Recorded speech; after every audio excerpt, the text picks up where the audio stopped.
Hi guys, it is Sue again from Lopsided Learning, and as you can see, we are back here at the creek. It's been about 2 weeks since I've been back here, so it's really overgrown. But I'm at the spot where that sneaky husband of mine had the no trespassing sign. Anyway, what we're gonna do is I'm gonna try to, if I can, because it's so grown over, kind of try to dig in here. Last time we were here, we were able to see it pretty well. I don't know, maybe I'll just end up picking flowers. We'll see what happens. We are now down at the creek, and if you look down, there is no creek. Remember, the water was bubbling down? It was beautiful. However, it does give us a pretty neat look at the side things here, and pretty flowers. And like a little dam type thing over there. Isn't that cool? All right. Yeah. So I'm gonna see if I can find anything today. Here we go. Hey guys, I just found the original first find from the video of the trespassing video. If you've seen it, if you haven't, check it out. No trespassing. I left it here, but if you look, you can see how green it is over here now. It's really difficult to maneuver in this area, but I'm gonna take that up because I didn't for you before. Maybe it's just a salad dressing, but we're gonna take it up, and here we go. Hey guys, we came back up here a little bit, and the greenery is so tricky, but we found I guess it's a beer that still has an intact cap, not to be refilled. Okay, that's interesting. Another broken beer bottle, not to be refilled beer bottle. Ooh, yeah, I like this. This one's coming back. Another vase for Sue. As you can see, there's beautiful wildflowers. Maybe you can't see them here, but you could before. Purples, and there's some right here. White, yellow. So what is this A with the hawk on it? What kind of beer? I'm pretty sure it's Anheuser-Busch. Okay, Anheuser-Busch. Then we found a broken, I bet you this is probably a whiskey. Another refill thing. I don't want to mix my pretty one up. Not finding the best things in the world. Not to be refilled. What a beer here. So yeah, we're still in our property. We're not back at the other property, but I'll be getting back there soon. More beer, more beer, and more beer. And then let's see, more beer. Broken beer though. Beautiful rock. What's this? Broken beers. Is this the beer dunk? Can't they have a pop in here, or a soda, or whatever? Gotta be something here. Know it. What's that? Oh, for gosh sakes. We can never get away from orange juice. Oh my gosh, these people. Oh, I look to my side and I see it's broken. Broken! What else? Here. All right, I guess I'll just turn around. Turning. Beer. Come on, guys, give me some good. Oh, what would have that been? I hate when that happens.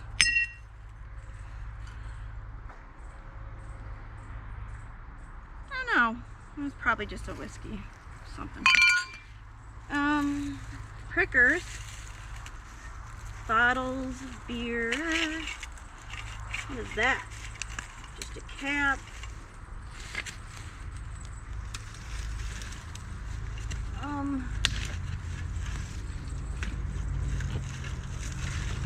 Yeah. Oh, I see something. Oh, it's a green. This one looks taller than the other green one, right? But it says 1 pint. I don't know. We'll look that up. I don't know if it's anything spectacular or not. Oh, this, another green.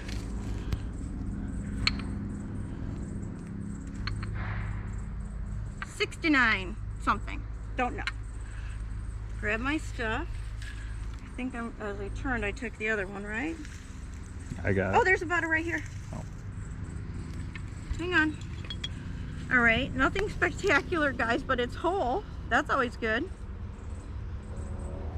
Might have hold. I don't know. What would it hold? What would it have held? Relish, maybe. I don't know. It doesn't have like any Heinz marks on it. I don't think. I might just take it to clean up, just so I always know. So here we go. I'm gonna put you guys there. Here's my medal. Love the medal. It doesn't always love me. Hey, no ant farm. I don't think. There's some snail shells. We could add that to our snail shell collection. I'm really glad there's no ants over here. And as I say that, there probably will be some. I feel like,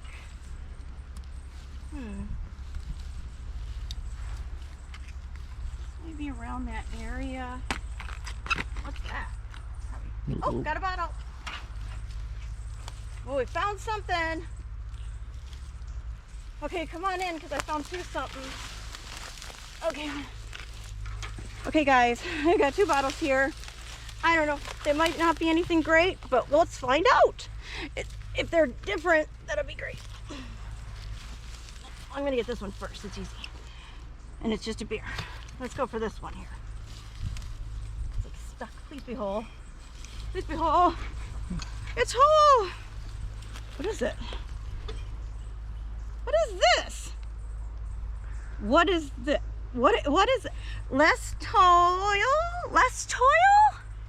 What is that? Less toil? Oh my gosh, I have no idea. Less toil. That's a new one, right? You haven't seen I have one never before? seen one. I have no idea what that is. Less oil? Oh, is this like castor oil maybe? Ew. Well, we'll find out and let you know. We'll put it up right there. That was a nice find. Holy cool. We got some metal buried of something. Don't know. You never know what you're gonna come across. Ugh. I was thinking, you know, all these bottles we find that really don't matter, we could go take them and have them recycled. And, you know, especially, it is such a shame. Joe and I have talked about this, how they, not to be filled or whatever. That looks like it would have been a little bit of a bigger bottle. But this isn't a bad little spot here. I'm gonna keep going. Move around a little bit. That was cool when I hit that. It's like, yes. It's always fun when you find something you haven't found before. And like, you guys know I'm new at this. But I'm determined to become an expert at it. All right. Is that just a tree limb maybe? No, it's a bottle. We got a bottle, Joe. You know, I almost feel like, oh, it's broken. What was that? It's a piece of window glass. I was saying, that's like, hi. Oh my gosh, that's different. Okay then, they obviously were dumping stuff in here. Whoa, look out, Joe, I might hit you. Not intentionally. Is there gonna be a whole window under here or something? I'm gonna be a mess when we go in. I always am. Okay, this tree, broken. I'm gonna continue to dig here, don't worry. I thought I saw a golf ball. It's a walnut. Broken ball jar. A metal.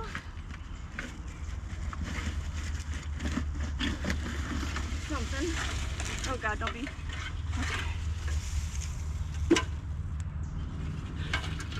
Yep, it does not have that beautiful half-gallon in it. Oh well, what are you gonna do? Oh, I found another bottle, Joe. Oh!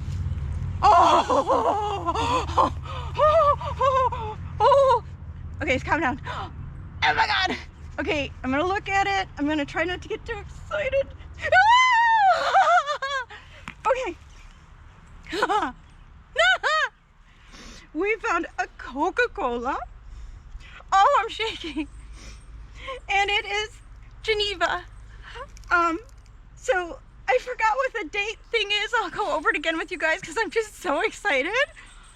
Coca-Cola. I'm totally shaking. OMG. Oh, wow. I will definitely clean this up and try to figure out when it's from. Oh, man, that makes some of our torture worth it. That's for sure. Oh, we got to keep that safe. Do not let me step on that. Okay, I'm going to just do a couple more here and then we'll probably wrap it up because I'm so excited. I want to wash that up. Okay. Gosh, that would be cool if I found another one. Oh my gosh, just broken brown. It's nice to find something other than beer too. Or as I called it before, medicine. My husband straightened me out on that one. Grown up. Ooh, pricky. Grab and go. I think they're all beer, Joe. Oh wait, there's more. I'm just checking in case there's any more of those flippy-uppy Surtos. Just beer. But there's another. Wait, what's this? Oh, that's that pipe. What's this? Oh! This is when Sue gets so mad. We found one of these before, right? With this little thing. That's a little different. Oh, with just a hook like that? That's Yeah, I'm very okay. I'm happy about the Coke. hook on it. I wish I had this though. It's pretty cool. I might take that back up, just look at it. But that's okay. That's okay. Oh, there still is more. Just it's the gift that keeps on giving, I guess. Oh, this was just a broken, I think.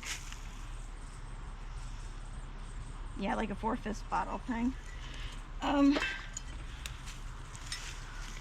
Then there's a pipe. This kind of reminds me of the citrusy, juicy lime stuff too, but, or I don't know what that is. I don't think it's important. So that'll just go over there, along with the beer. And what do we got? Let's see. Federal law prohibits sale or reuse. And it is, again, from Canada. I don't know if you guys remembered when I talked to you about this, but I will go over it again. But it's got the date on it. I found out a little bit more information about the federal law forbids the use about that, and I will tell you about that in the next, when I get it all cleared up. Hey guys, my husband was standing on this.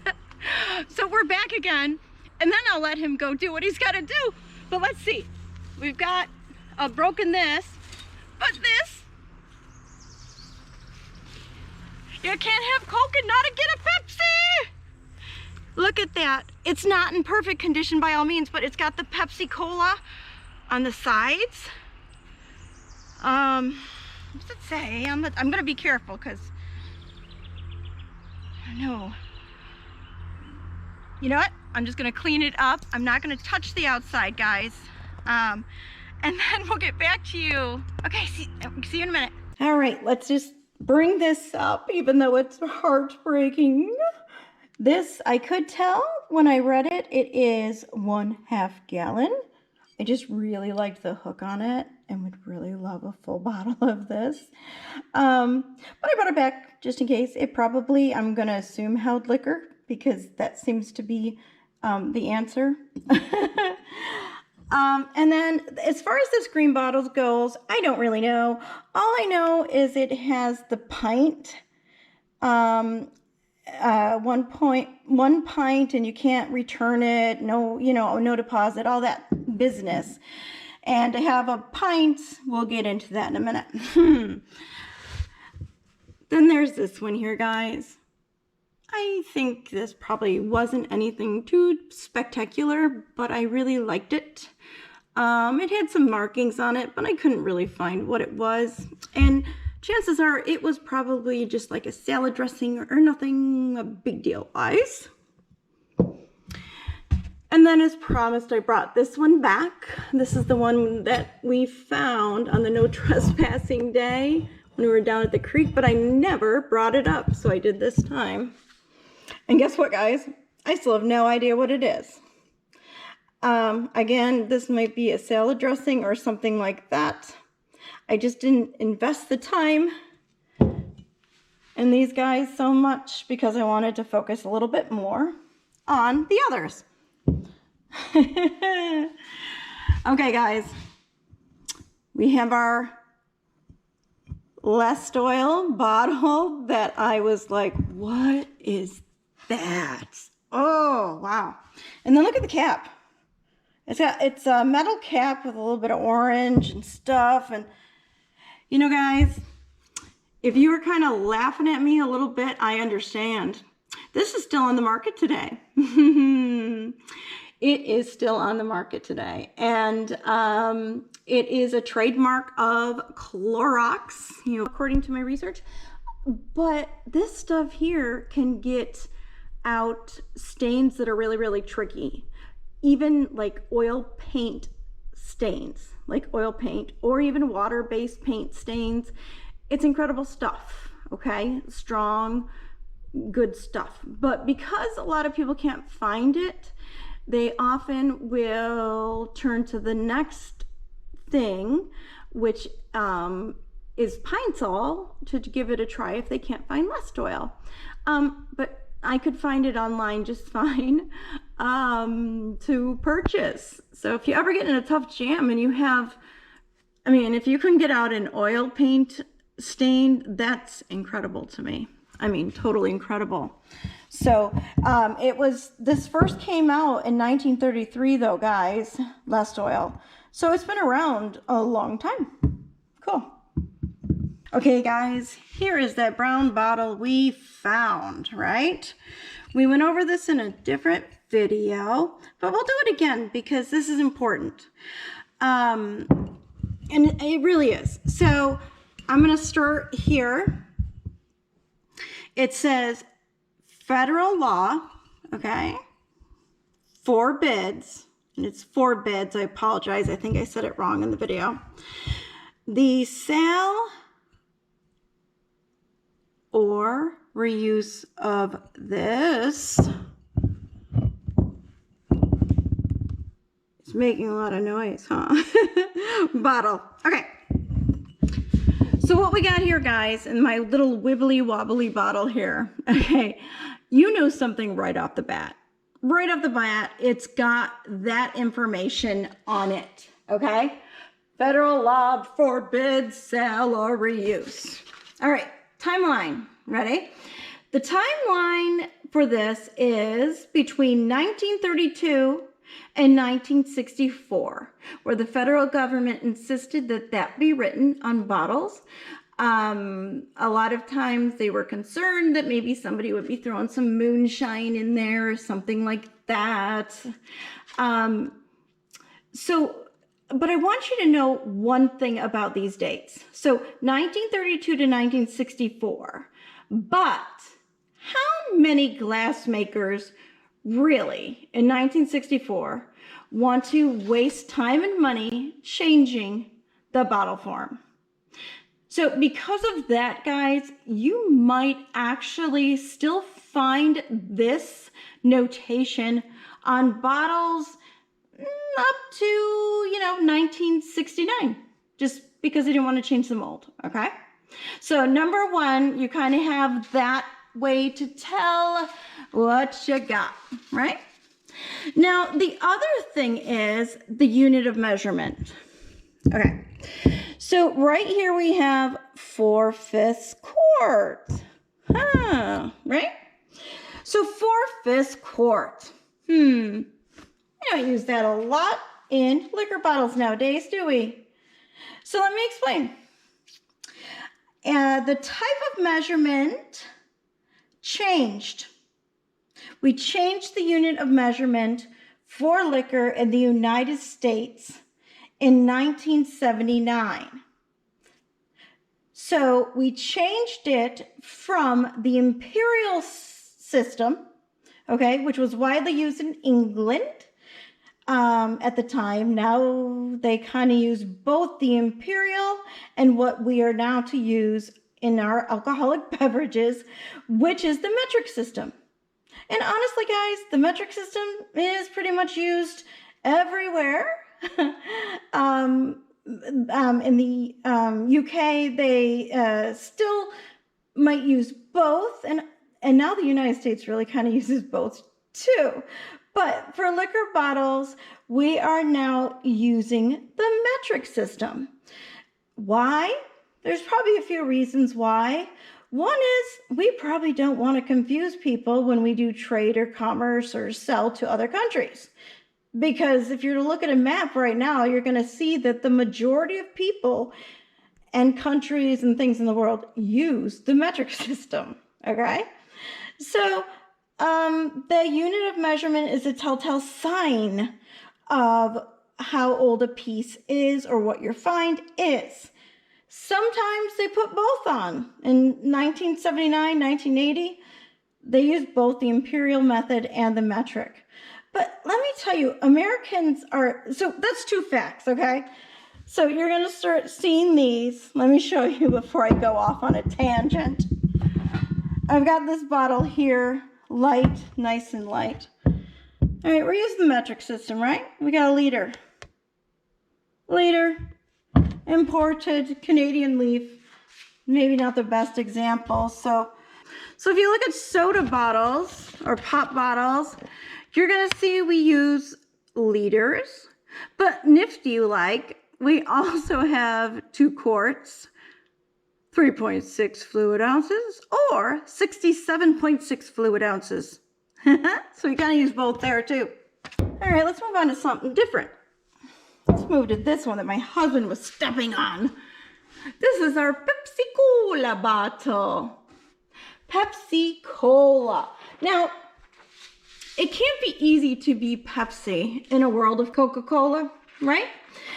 But Pepsi was around a lot longer than I had ever thought.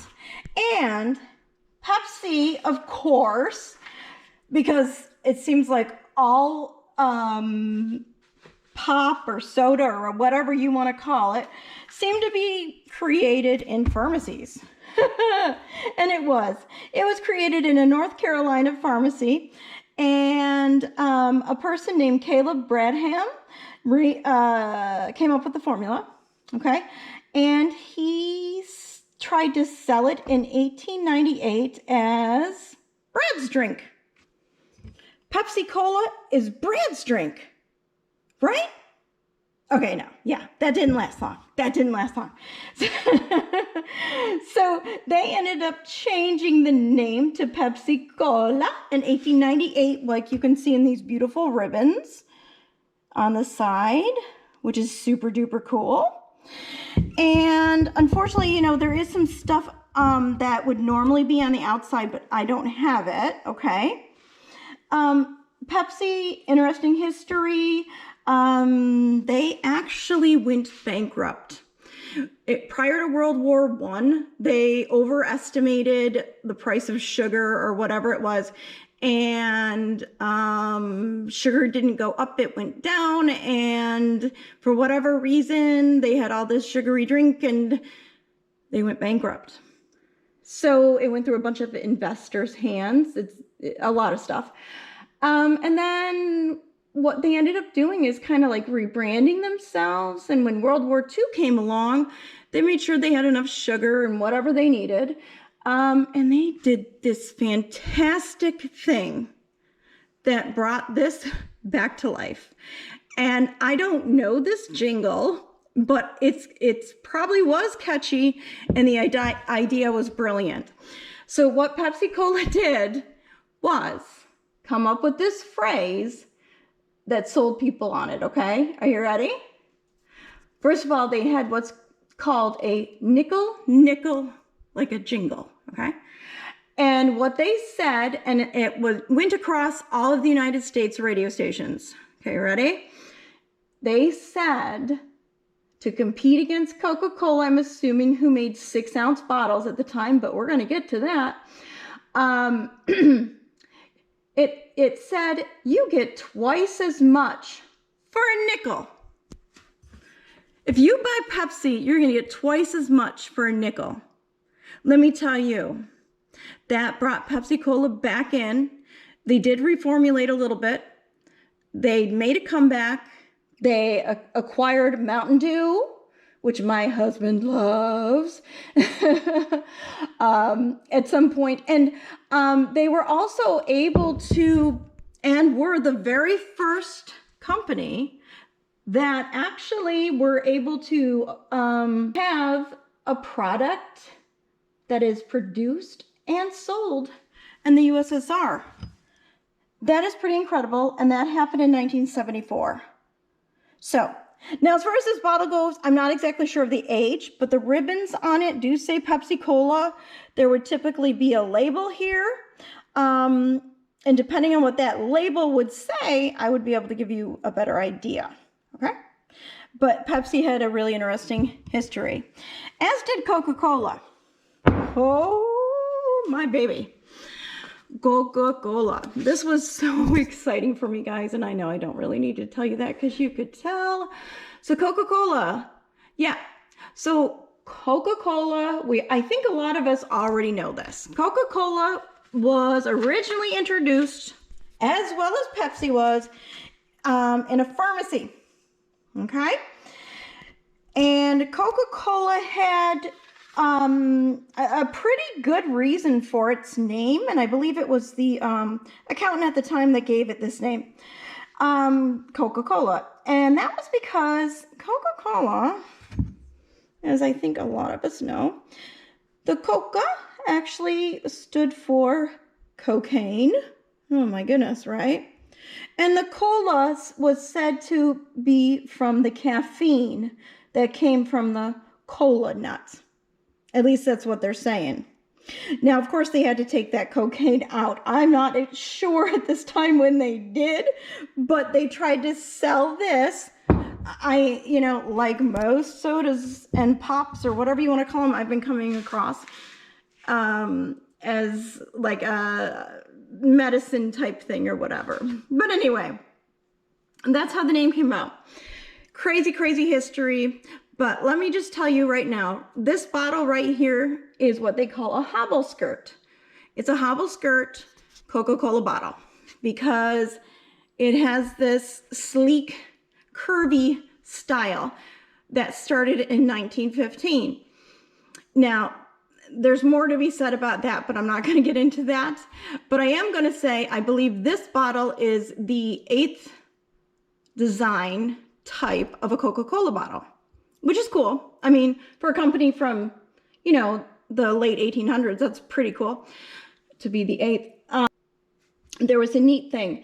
After July 1919 and until 1960s, all Coca-Cola bottles had to have a stamp on the bottom of where they were from.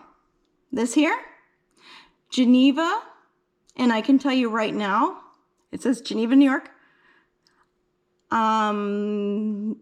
That doesn't surprise me too much, but I was very excited to see that. Geneva isn't the biggest town in the world, but they did make Coca-Cola.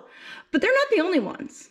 Guys, there were 1,400 different plants that made Coca-Cola bottles, so that there's 1,400 different cities and towns on the bottom up until 1960.